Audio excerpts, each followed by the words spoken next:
हे winners, क्या आप जानते हो हमारी इस इंटेलिजेंट बॉडी के पास हमारी बीमारियों को, हमारे टॉक्सिन्स को, हमारी बॉडी के किसी भी ब्लॉकेज को खाकर यानी ईट करके खत्म करने की पूरी कैपेसिटी होती है। तो अगर होती है तो इसको रोकता कौन है? इसको रोकते हैं हम खुद। कैसे? राइट अवे, अभी से ही आप उस कैपेसिटी को अवेकन कर सकते हो, उसको स्टार्ट कर सकते हो। इस वीडियो में आपके साथ शेयर करूंगा। बस इस वीडियो को पूरा और ध्यान से देखना, क्योंकि मैं ये दावा करता हूं कि ये वीडियो आपकी जिंदगी और आपकी हेल्थ की सबसे बेहतरीन इन्वेस्टमेंट साबित होगा। और अगर इस वीडियो को देखते हुए आपको भी ऐसा लगे तो इस वीडियो पर लाइक नहीं चाहिए है, बल्कि आप इस वीडियो को ज्यादा से ज्यादा लोगों के साथ शेयर करना, क्योंकि हो सकता है आपका ये एक शेयर किसी इंसान की हेल्थ को बेटर कर दे, किसी की जिंदगी बचा दे, और हो सकता है किसी की जिंदगी में वेलनेस और हेल्थ को एस्टैब्लिश कर दे। तो इसकी शुरुआत होती है 1974 यानी 1974 में, जब एक बेल्जियन बायोकेमिस्ट को उनकी एक रिसर्च के लिए नोबेल प्राइज मिलता है। उनकी रिसर्च थी कि उन्होंने एक इलेक्ट्रॉन माइक्रोस्कोप से जब सेल को बहुत करीब से देखा तो उन्होंने देखा कि उस सेल के अंदर तो एक कंप्लीट रीसाइक्लिंग कंपाउंड बना हुआ है, रीसाइकिल करने वाला। और उसके अंदर उनको देखने को मिला लाइसोसोम, और लाइसोसोम के अंदर उनको 50 डिफरेंट डाइजेस्टिव एंजाइम्स मिले। यानी वो हमारे बिल्कुल समझो पेट की तरह है, जैसे पेट के अंदर खाना जाता है और वो पूरा खाना पचा लेता है, यही काम कर रहे थे वो लाइसोसोम के अंदर वो डाइजेस्टिव एंजाइम्स। तो उन्होंने देखा और वो हैरान रह गए कि वो डाइजेस्टिव एंजाइम्स जो हैं वो किसी भी चीज को खाने की कैपेसिटी रखते थे, रिसाइकिल करके उसको एक नए सेल में तब्दील करने की कैपेसिटी रखते थे। और क्या आप जानते हैं, यही अनडाइजेस्टेड फूड पार्टिकल्स, यानी जो सड़ा हुआ खाना हमारे अंदर हो सकता है 6 महीने पहले का भी कोई खाने का पार्टिकल हमारे अंदर पड़ा और टॉक्सिन के रूप में जमा हो, उसको खाने के लिए सक्षम है। ये हमारी बॉडी के फैट को खा करके उसको मेल्ट करने, यानी मोम की तरह पिघल जाएगा आपका बॉडी का फैट, अगर हमारे इन लाइसोसोम्स ने उसको खाना शुरू कर दिया तो। उसके बाद ये हमारी बॉडी के ब्लॉकेजेस, जहां जहां चाहे वो वेन्स हो चाहे हार्ट हो, कहीं पर भी ब्लॉकेज हो, ये उस ब्लॉकेज को खा सकते हैं। उन्होंने देखा कि इसके साथ, ब्लॉकेज के साथ साथ बॉडी में जितने भी टॉक्सिन्स हैं, उन टॉक्सिन्स को भी ये खाने की हमारी बॉडी पूरी कैपेसिटी रखती है। बॉडी के अंदर जितने बैक्टीरियाज हैं, बुरे बैक्टीरियाज, जितने वायरसेस हैं, उनको खाने की कैपेसिटी रखती है। वो सेल्स जो मर गए हैं, डेड सेल्स हैं, वो सेल्स जिन्होंने अपना प्रोटीन बनाना बंद कर दिया है, या वो सेल्स जो गलत प्रोटीन बना रहे हैं, उनको खाने की कैपेसिटी रखती है। इनफैक्ट इन्होंने देखा कि इसके पास इतनी कैपेसिटी है कि वो सेल्स जो अनवांटेडली म्यूटेट हो रहे हैं, जिनको हमारी बॉडी कंट्रोल नहीं कर पा रही है, जिसको कैंसर बोल दिया जाता है, ये उसको भी खाकर खत्म करने की पूरी कैपेसिटी रखते हैं। यानी बेसिकली हर वो बीमारी जिसको हम ला इलाज बोलते हैं, ला इलाज हम इसलिए बोलते हैं क्योंकि आज हमारी मेडिकल साइंस जो है वो अभी उसका इलाज खोज नहीं पाई है। आज से 10 साल पहले बहुत सी बीमारियां ला इलाज थी, अब उनका इलाज खोज लिया गया है। तो ला इलाज का मतलब ये नहीं है कि वो ठीक नहीं हो सकती। ला इलाज का मतलब है कि मेडिकल साइंस के पास अभी कुछ ऐसे केमिकल्स तैयार नहीं हुए जिससे उसको ठीक किया जा सके। लेकिन मजे की बात यह है कि उस डिवाइन बीइंग ने, उस सुप्रीम बीइंग ने आपकी बॉडी में ये कैपेबिलिटी दे करके भेजा था कि आप किसी भी बीमारी को किसी भी समय पर ठीक कर सकें, और उसकी पूरी कैपेबिलिटी आपके इन सेल्स के अंदर, आपकी बॉडी के अंदर मौजूद है। तो हो सकता है अब आप कहो कि यार अगर ये कर सकते हैं तो कर क्यों नहीं रहे, इसको इसको रोक कौन रहा है? इसको रोक रहे हैं हम खुद। जी हाँ, इसको हम खुद रोक रहे हैं। और इसी प्रोसेस को, ये जो अंदर खाने का प्रोसेस है, जब ये रुक जाता है तो इसी की वजह से टाइप 2 डायबिटीज हो रहा है, इसी की वजह से ब्लॉकेजेस हो रहे हैं, इसी की वजह से सभी एज रिलेटेड डिजीजेस जो बहुत ज्यादा बढ़ रही हैं वो हो रही हैं, इसी की वजह से एल्जाइमर हो रहा है, पार्किंसंस हो रहा है, और कभी कभी ये जो सेल्स को नहीं खा पा रही है हमारी बॉडी, इसी वजह से तो कैंसर हो रहा है। अब हो सकता है आपको, यार डरा क्यों रहे हो आप? माई डियर फ्रेंड, मैं डरा नहीं रहा, मैं आज आपका डर खत्म ही कर देने वाला हूं। इतनी powerful science, Nobel prize winning science आपके साथ शेयर करूंगा, जिसको कहा गया ऑटोफेजी। ऑटो का मतलब है सेल्फ और फेजी का मतलब है टू ईट, यानी एक ऐसी अवस्था जहां बॉडी सेल्फ को, खुद को ही ईट करना शुरू कर देती है। हम इसका सही तरीका सीखेंगे इस वीडियो में कि आपको इस ऑटोफेजी को अपनाना कैसे है। लेकिन उससे पहले समझते हैं कि डॉक्टर योशिनोरी ओशुमी को, जो कि टोक्यो इंस्टीट्यूट ऑफ टेक्नोलॉजी में एक सेल बायोलॉजिस्ट हैं, 2016 में उनकी एक रिसर्च, जिसको मैं अभी ऑटोफेजी बता रहा हूं, इसके लिए उनको भी नोबेल प्राइज दिया गया। पर विडंबना यह है कि इसको हम खुद ही रोक रहे हैं। हमारी बॉडी चिल्ला चिल्ला के कई बार बोल रही होती है, कई सिम्टम्स दे रही होती है, मोटापे के रूप में बता रही होती है, स्ट्रेस एंजाइटी के रूप में बता रही होती है कि हमको ऑटोफेजी की जरूरत है। और अगर आपने इस वीडियो को पूरा देख के समझ लिया तो इस वीडियो के बाद से ही आप अपने आप को एक नई जिंदगी देना शुरू कर दोगे। पर मुद्दा तो यहां पर वही आता है ना कि हम इसको कैसे रोक रहे हैं। इस ऑटोफेजी को हम रोक देते हैं या इसको होने ही नहीं देते सिर्फ एक चीज से, और वो है खाना खाकर। जी हाँ। आप कहोगे यार खाना तो बड़ा ज़रूरी कंपाउंड है और हमको तो बचपन से ही बताया गया, खाओ, खाओ, खाते जाओ और खाओ, सुबह उठ के खाओ, रात को खाओ। उसके लिए समझो जैसे एक व्हीकल है, एक गाड़ी है या कोई भी व्हीकल है, उसको चलने के लिए फ्यूल चाहिए होता है। उसी तरह हमारी बॉडी को चलने के लिए फ्यूल चाहिए और वो फ्यूल हमें मिलता है खाना खाने से। और क्या आप जानते हैं वो जो हमारे सेल्स हमारी बॉडी को ईट करेंगे वो क्यों करेंगे? उसको ईट करने का सिर्फ एक रीजन है कि हमारी बॉडी जैसे मैंने बताया फ्यूल पर चल रही है व्हीकल की तरह।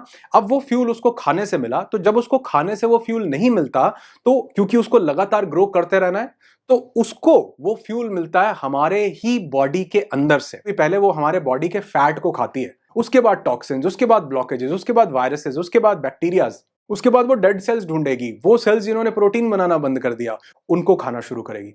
लेकिन आपको हो सकता है लगे कि यार 9 बजे मैंने खाना खाया, अब 9:30 बजे मेरा ऑटोफेजी स्टार्ट हो जाना चाहिए क्योंकि खाना खत्म हो गया अब मेरा। नहीं, आपका ऑटोफेजी स्टार्ट होगा जब आपके खाने का डाइजेशन खत्म हो जाएगा। अब ये चीज बहुत ध्यान से समझना कि हर एक खाने का अपना एक डाइजेशन का टाइम है जिसको मेटाबॉलिज्म से पूरा किया जाता है।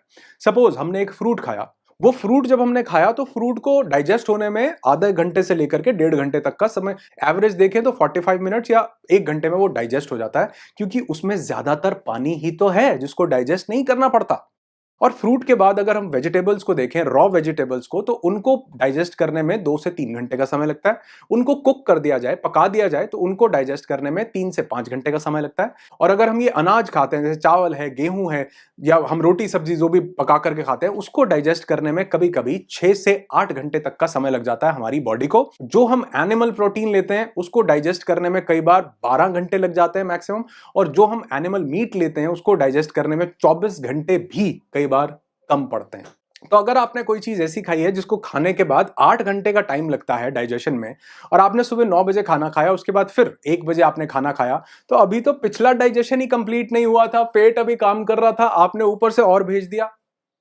रात को फिर शाम की चाय पीनी थी, शाम की चाय पीने के बाद रात को फिर 9 बज गए, 8 बज गए, और फिर से हमको डिनर करना था। अभी पिछला प्रोसेस खत्म नहीं हुआ था और हमने रात को उसको वो दे दिया, इतना भयंकर एनिमल हैवी प्रोटीन दे दिया। कई बार हम नॉन वेजिटेरियन उसको दे देते हैं डाइट, तो वो कहां से वो पूरी की बॉडी की पूरी एनर्जी जो है वो आपके खाने को डाइजेस्ट करने में ही लगी हुई है। तो यहां पर डॉक्टर योशिनोरी ने देखा कि कैसे हमारा ऑटोफेजी शुरू हो और कैसे वो जो फ्यूल हमारी बॉडी को खाने से मिल रहा है अब वो हमारी बॉडी के ही टॉक्सिन्स को खा करके पूरा करे। तो उसका सबसे पावरफुल तरीका जो है वो उन्होंने देखा, वो था फास्टिंग, यानी व्रत करना, जिसको उन्होंने बोला फ्यूल रिसाइकलिंग।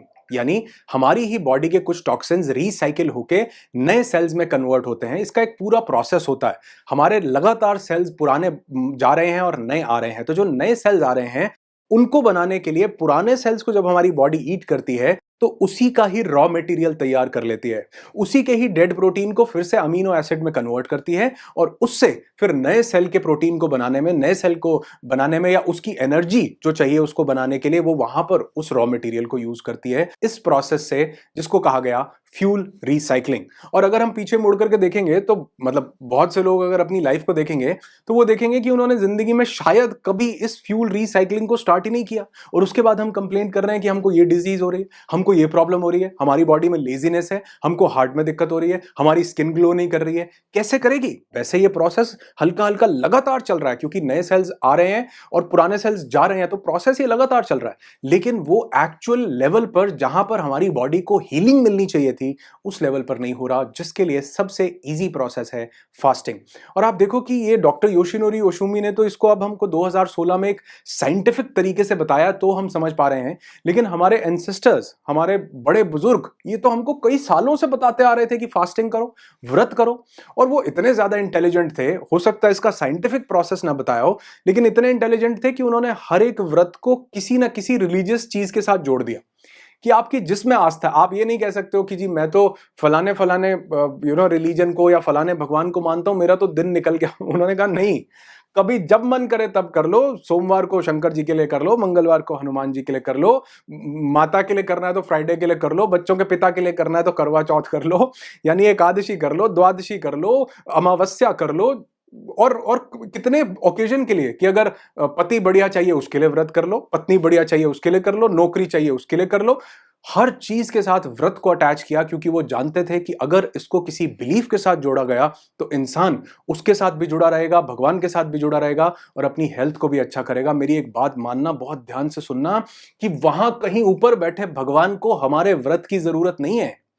जो भगवान हमारे अंदर बैठा है ना, उसको इस व्रत की जरूरत है। अब इसको करना कैसे है, क्योंकि इसका एक सही प्रोसेस अगर आपने समझा तो आप इसको अभी से राइट अवे शुरू कर सकते हो।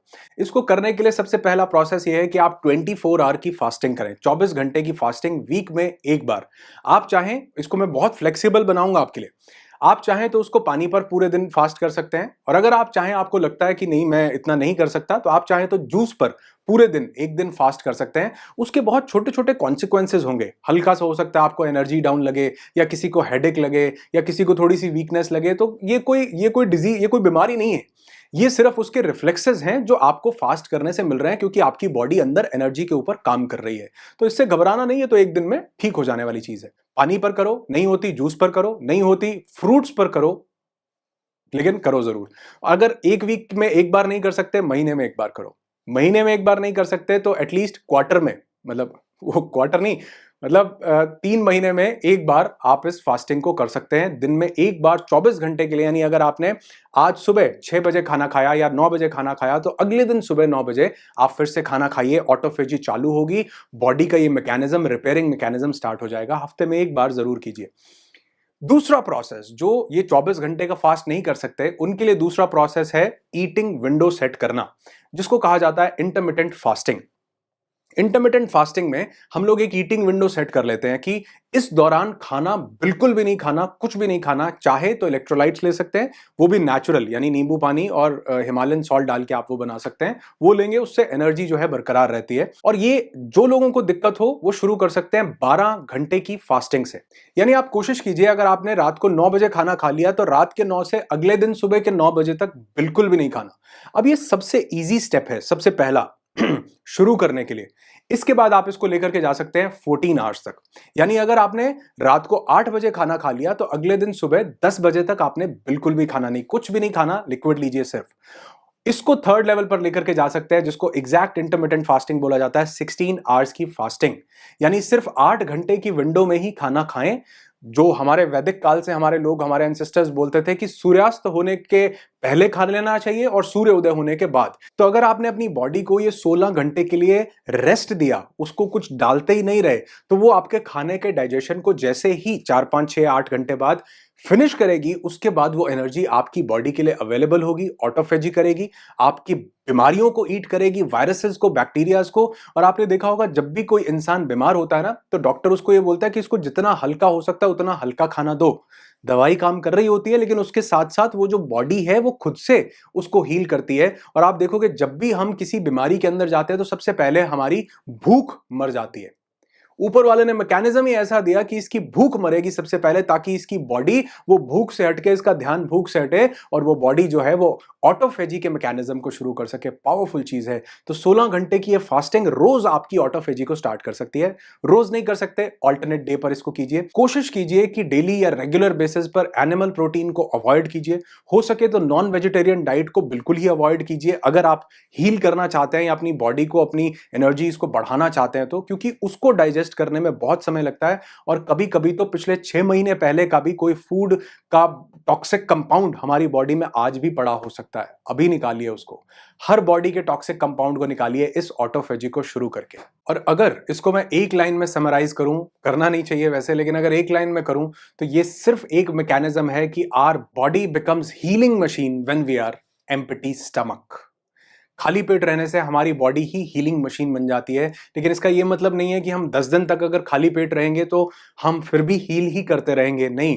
क्योंकि इन सब टॉक्सिन्स को, फैट को, डेड सेल्स को, बुरे प्रोटीन को खाने के बाद हमारी बॉडी हमें ही खाने लग जाएगी। तो ये नहीं करना कि 7 दिन तक 7 दिन तक हम उस खाने को नहीं खाएं। इसका एक प्रोसेस जो कि इंटरमिटेंट फास्टिंग, ईटिंग विंडो, उसको सेट कीजिए। 24 आवर फास्टिंग कीजिए हफ्ते में एक बार, नहीं तो महीने में एक बार जरूर कीजिए। और इसके अमेजिंग रिजल्ट्स को अपनी जिंदगी में खुद देखिए, क्योंकि प्रत्यक्ष को प्रमाण की जरूरत नहीं पड़ती और ये प्रमाण आप मुझे देंगे, कमेंट करके बताएंगे। जब आपको इससे रिजल्ट मिले, वीडियो पर वापस आना, कमेंट छोड़ना, ताकि और लोग जो इस वीडियो को देख रहे हैं उनको पता चल सके कि हाँ, बहुत से लोग हैं जो अपनी लाइफ में इस एक ऑटोफेजी को अपना करके अपनी जिंदगी को, अपनी हेल्थ को अमेजिंग बना रहे हैं। आपकी जिंदगी खुशियों से भरी हो, यही दुआ करता हूं। I wish you lots and lots of peace, tons of happiness and bundles of success in your life. Be happy, be alive.